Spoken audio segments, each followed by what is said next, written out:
I just had an interesting conversation with a good friend of mine who I love dearly.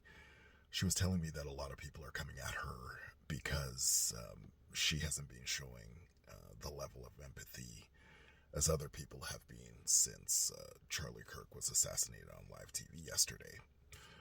She made it clear to me that she is not cheering. There's nothing to cheer about. But she said that she just doesn't have the level of empathy for him that she would for someone that she does agree with. My response to her was, I think that's kind of normal,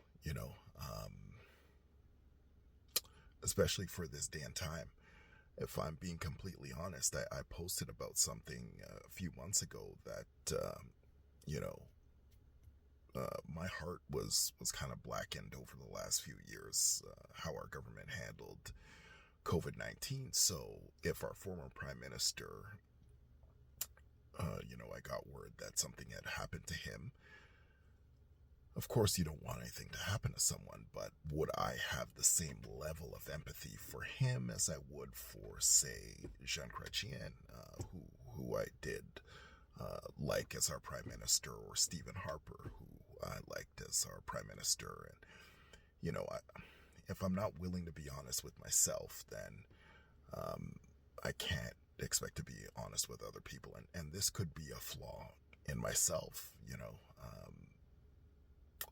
We take the worst parts of someone and then we just brand it in our brains, and that is it.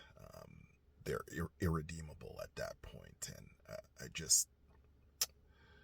I know there's work that I have to do myself to get over some of these things that have turned my heart black. But I do have understanding for people who don't agree with someone politically and not showing the same level of empathy as they would for someone who they do agree with. Maybe I'm wrong here, but I do think at some point in time we're gonna have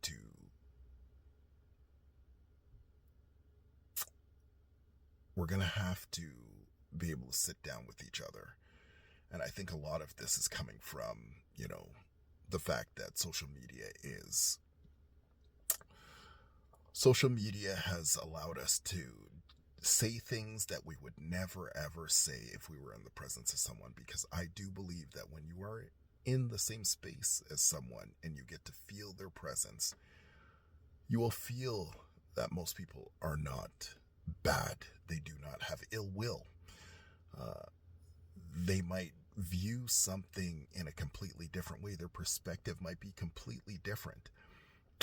Like, I look at one of the biggest issues I will vote for, now and going forward, is I don't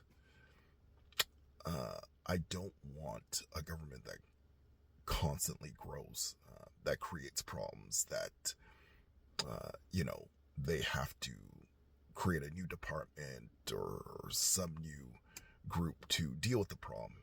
It's like a monster that just keeps growing.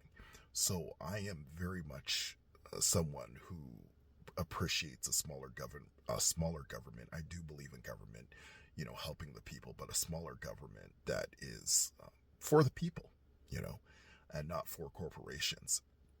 So that is one of my biggest issues. That's why my politics tends to lean a little more right. It doesn't mean that I I don't care about poor people or I'm anti-immigration, but that's how you will be labeled if you vote in a certain way. And I just think that these conversations are far more nuanced than we're letting on here. So I hope that one day, and this is the hill, that I'm ready to die on. I hope that one day that we can sit down with each other and have a conversation, because I'll go to my grave with this one. I do think that we agree on a lot more than we disagree on. And I think that social media has polarized us, because we can say and do things online that we would never do or say if we were in someone's presence. Just my thoughts, guys. Anyways, just try your best to keep love in your heart, man, and let's keep